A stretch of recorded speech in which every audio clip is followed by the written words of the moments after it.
All right. Peace and greetings, YouTubers. So, Megyn Kelly. Nah, this ain't it. That ain't it. That's not how this works at all, and you know that. You sitting here trying to play naive like we're all stupid, but whatever. Anyway, I'm not sure if you're all familiar with the story, but Megyn Kelly is catching a bunch of flack for some statements she made in regards to Halloween and blackface, of all things, really.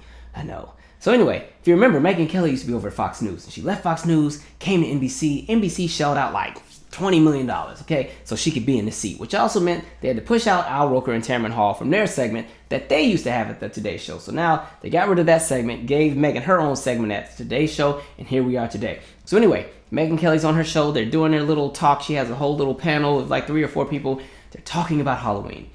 And, you know, they're talking about different things, and somehow they get on the subject of political correctness, and now it's Megyn Kelly's turn to say something insightful and super intelligent, because remember, you know, she's better than the other 2 people they got rid of, so she's going to have something profound to say. Plus, NBC has to get their money's worth. It's $20 million, and what she's about to say is at least worth about $30,000. And so she opens her mouth, and what does she say? She goes on this rant about why it shouldn't be a big deal to do blackface in 2018, and why, you know, when people are just dressing up like their favorite people of color, it's not about race. It's them trying to look like that person. They're trying to capture the essence of that person. And back in her day, it wasn't a big deal to do blackface. So why is it an even bigger deal in 2018 when, and this, that, and third? And she references some reality star who is a white woman and wanted to dress like Diana Ross for some event. So she goes and she gets the whole Diana Ross attire and the big hair and the dress. But she spends too much time in a tanning booth. Comes out looking like Tim Allen from that movie Christmas with the Cranks when he was in the booth for way too long and came out looking super orange.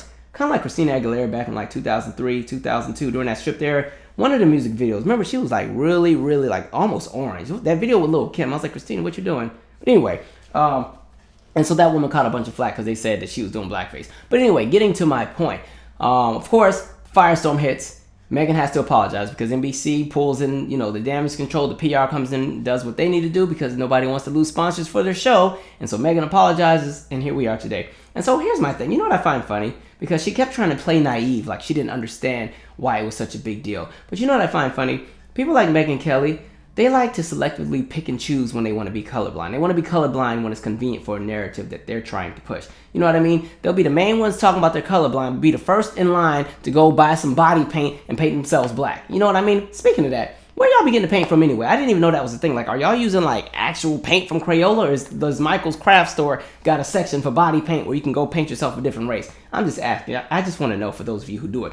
So I can look at you crazy and judge. But anyway, you know, I find it funny. People will say, oh, I'm so colorblind, be the first ones in line to go do some racist stuff. Kind of like all those college students that keep having these racially themed Halloween parties, and sometimes it's not even Halloween parties, it's a random party in April, and you know, everybody dresses up like a black person, and not just a black person, but the generalized stereotype that they have about a black person. And so, you know, the girl will go and get some super, super long weave that runs all the way down to the back of her knees, and the guy will go get a fitted hat and walk around with a Hennessy bottle, and they put gold in it, you know, everything, the full out red carpet rollout of what they think black people look like, but then they don't see color. I'm like, yeah, okay. And as far as the not seeing color, I look at Megyn Kelly and I'm like, but you know, I remember a time when you broke your neck on Fox News and did an entire segment about why we needed to understand and know and recognize that Santa Claus was white. I mean, she did a whole segment on it. It's on YouTube. You can probably find it, you know. And children, Santa Claus is white. I'm like, so now you've just invited yourself into the households of many people and told them what it is they're supposed to believe, huh? Oh, okay, just taking away all the innocence from the kids. You know, corrupting children's innocence with your own perspective. Jacked up. It's messed up. Anyway, but yeah, looking at that, I can see why she didn't want to believe Santa Claus being black, because I don't know how Megyn Kelly would react if a black man climbed through her chimney at 2 or 3 in the morning. You know, we're talking about they bringing some toys. Listen, especially if they were in Florida, you know, if that was the case, if Santa Claus was black, especially living in Florida, he would have never made it past the first 2 houses, because everybody over there would have been standing their ground. Santa would have been shot dead. The reindeer too, because you know folks like to trophy hunt. Them antlers would have been hanging on everybody's on the wall in the living room. Christmas was canceled. But anyway, so the thing that I saw a lot of people saying was, you know, some people were really trying to back this thing she was saying about people just wanting to celebrate different people of color or black folks, and it's not about race. And my thing is this: you can dress up like those people without painting yourself the idea of what you think black is. You know what I mean? And an example of that is, I see a bunch of black children all the time on Halloween that dress up like Superman and Batman, and who's the chick from Frozen? Was it Elsa, whatever her name is, Elsa, and Wonder Woman, and Catwoman? You know, they dress up like all of their favorite characters that they see on TV. And you know what? None of those black children ever paint themselves white. You know why? Because those children have enough imagination to recognize that when they put on that costume and if they use their imagination, they can be that character that they want to be. Really, because that's just their favorite character, who just might also happen to be another race that's different from theirs. And they recognize that by them putting on a costume, they can still be that person. They don't have to be that person's race because their imagination has that much innocence in it. And when I see grown adults who want to sit here and be that naive and play dumb, I have an issue with that, especially Megyn Kelly.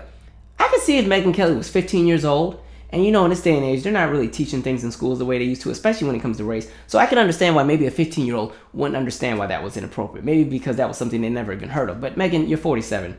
You were born in like 1971. So you were around for a lot of the atrocities that have happened in this country in regards to race. And here's a prime example, because some people always just say, oh no, well, she was born after King died and after the Civil Rights era, because some people swear that when King died, everybody just woke up and everything got better. But, I was looking around, I was doing some research, and I read that, between the 1970s and up until the 1980s, there were over 150 lawsuits just about access to the beach. The beach! A big old wad of sand and some water that people go and entertain themselves with. And even then, certain groups of people were not allowed on certain properties. There were all kind of lawsuits and constitutional violations and everything like that had to be addressed because certain groups of people were not allowed on certain beaches, especially in the state of Connecticut in the 1970s. Yeah, y'all look that up. People always think it's just the South. Oh no, whole country was tripping. And so, I'm like, Megyn, you are coming out of an era where all those different things were happening. So don't sit here and try to be naive and act like this is all new to you. Like, especially because if you're not that well researched in history, you don't need to be in that seat. As a journalist, you're supposed to be well researched and understand certain things that work when you're talking about pushing narratives and trying to put out a story. You have to understand what resonates with certain groups of people and what doesn't, what's offensive and what isn't, what's going to shake the table and what isn't, and also what's appropriate and what isn't. If you can't do that, you don't need to be in that seat, especially not for no $20 million. And then you're not even bringing in the ratings that you're supposed to bring in anyway. Absolutely not. Because you know what? The other thing I noticed is that table she was sitting at, I don't know if that was supposed to be a diversity panel, but listen, if y'all going to start having these diversity panels, the panels might need to be diverse. That way, when you have different groups of people who represent various backgrounds, when mistakes are made, they can be corrected by somebody who has more insight to that experience. So you know what? NBC, Today's Show, Megyn, y'all might need to go to the boardroom and redraw some things, refigure that out. And so it's just very interesting. And so the thing is, you have to understand the context of why blackface is so offensive to people, even in 2018. Even though blackface is not really technically something that's in the forefront anymore, people are still doing it all the time, but it's not something that's in the forefront anymore. It has a very, very long origin and a long history in this country, and it's been very detrimental to black people as a collective, and still is today. And by the way, because I know somebody's going to come out of here and break their necks and address the movie White Chicks and say, well, what about White Chicks? What about the Wayans brothers? That was whiteface. I'm offended. I'm a victim of racism too. Let me just say this. White Chicks was one movie. White Chicks is like a grain of sand in an entire beach when it comes to generalizations and stereotypes made about people. And when you're talking about generalizations and stereotypes made about white people, I always looked at White Chicks as more so a generalization of privilege, not really white people as a collective. But the bigger argument that I would make about that is, who signed the check? Who released the film? Yeah, some black folks wrote it, but really, I think the reason why people get pissed off with something like the movie White Chicks is because that's one of the first times a lot of Americans got to see how some people viewed them from a different perspective. White Americans are not used to getting that because they have pretty much their fingers in all of the elements of media. White Americans control media. White Americans and Jewish people control all of media. And so, again, who signed the check for White Chicks to be distributed? Who put, the movie company, who put it out? Who were the producers? There's like a million people behind the scenes of something like White Chicks, and the majority of them were white, and they all got a paycheck, and they enjoyed it. So you need to take your beef up with them. You can bring up the Wayans brothers, and mind you, I'm not going to stand on a soapbox and try to defend the movie either because I'm not pressed about it. And in addition to that, in 2018, a movie like White Chicks would never go down. Not today. They would catch the same flack that Megyn Kelly's statements just caught today. You know what I mean? So that's the end of that argument. And another thing, something like White Chicks was not something that was detrimental to the white collective as a community. Mainly because White Chicks didn't stop white people from getting a job. White Chicks didn't stop white people from living in certain neighborhoods. White Chicks did not implement the idea of redlining. White Chicks did not implement the idea of the prison to school pipeline. Nothing like that. It didn't come from something like White Chicks because people recognized that White Chicks was one fabricated, silly representation that somebody had of what they thought white people was, and everybody already knew to take it as a joke. But the difference is, when we talk about blackface of the 1930s and everything like that, those were movements that pretty much pushed the narrative that all black people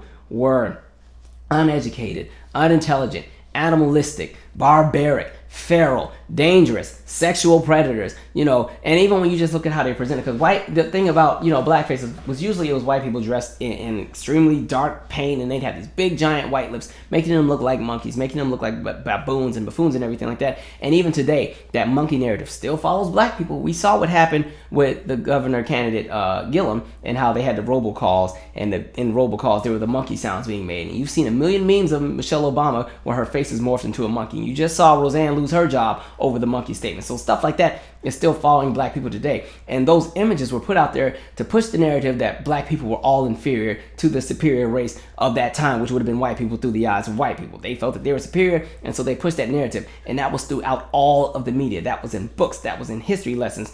People were still pushing the narrative that, Charles Darwin had the idea of humans coming from monkeys. And one of the other elements was, but black people didn't finish evolving all the way. White people did. And they turned into these fully formed humans who were capable of doing everything. And they were going to be the leaders of the world. And black folks, something happened. They didn't transform all the way from the monkey. So they're not even really like human. They're kind of slow. And then that's where that whole idea with the IQ test and intelligence and all that came from. And I did a video on that. It's called Why I'm Not a Fan of Standardized Testing. If you want the origins of that, go back and check that video out. And so when you're talking about blackface, it was just a straight minstrel show. And it was done purposely to help push that narrative of keeping white fear of black Americans and keeping black Americans down, because this is the time period where black Americans were starting to rise up and have cultural revolutions, and jazz was happening, and Harlem Renaissance was going on, and things like that. So something like blackface was a perfect way to shut all that down, push it back down there. Who cares about these stupid HBCUs that are coming out? More blackface, push it out there, yes, and everything like that. Anything to stop any kind of black cultural progress,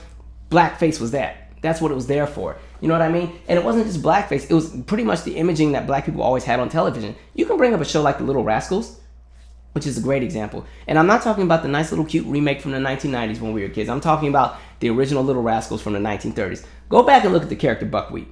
Every scene you saw, and because people always said, "Oh, Little Rascals, it paved the way for race in America," and it was a multicolored and multiracial cat. Nah, it was, but look at the images that were put out there. Buckwheat always had to wear a dress, never had his hair combed, always had to say something stupid. If there was any character that had a stupid comment, it was always Buckwheat. Buckwheat was the just pretty much the butt of all jokes. Even the name alone, Buckwheat. What? Buckwheat. Really? And so something like Little Rascals, an extremely racist show, and who was it marketed to? Marketed to the children. Guess who those children grew up to be? People like Megyn Kelly's parents. So maybe that's why she didn't see such a big ordeal about blackface in her area, because can we be honest? Megyn Kelly's from Illinois. She grew up in some part of Illinois in the 1970s, and I can tell you right now, pretty much most of her neighbors probably looked like her. So if they were really dressing up in blackface during her time, I can guarantee you nobody was probably saying anything, because hey, it's not like she was knocking on a black person's door asking for candy. And even if they did have black people in the neighborhood, I can guarantee you they weren't going to their house to get no candy for Halloween in the 1970s. Not in this America. It is what it is. So Megyn, do better. Like, Megyn knows exactly what's up. And a lot of people do. I'm so tired of people trying to be naive about race. You can't pick and choose when you want to see race and when you don't want to see it, especially when you contribute to a lot of things that are pretty much, that disenfranchise different groups of people. You know what I mean? Like, come on, you work for Fox News. Let's not act like they probably weren't doing all kind of black minstrel show race jokes in the coffee room. Okay, it's Fox News. Anyway, nothing's going to happen. They're not going to get rid of Megyn. Megyn will be there tomorrow and the day after and all, and, it'll brush over like everything else does. But, I just found it funny. Like, Megyn is really walking around here like she has no idea about what's happened in the past with blackface. Go back and just research some of that. And you know what was so bad? Sometimes black actors and thespians during that time period, they weren't even allowed to get on stages or get in front of the camera unless they too were in blackface. So you can look that up too. There were some black people who had to dress up in blackface because they weren't even allowed to be on the stage unless that was the image that they were portrayed in, because that was at the time the only image that was accepted of black people. Go back in time. Go back to like the movie Birth of a Nation and how you saw black people portrayed. And it's funny because that was the very first movie screened in the White House. Y'all favorite president Woodrow Wilson said it was a brilliant film, screened in the White House on the lawn. And so that's America's history. And so when you try to revise that and take out all of the atrocities associated with that and just pass it off like some random happy-go-lucky Eureka's Castle, Sesame Street version of history, things like that can be dangerous, because now we're watching history repeat itself in 2018. And you're seeing it with the voter disenfranchisement. You're seeing it with a bunch of things. You're seeing it with what's going on as far as a lot of the laws changing and the laws that are disenfranchising different groups of people. And y'all are sitting here trying to act like you're still naive, because back in your day when you were a child, it was cool to dress up like a black version of somebody. Megyn, who were you dressed up like back in 75? Please tell me.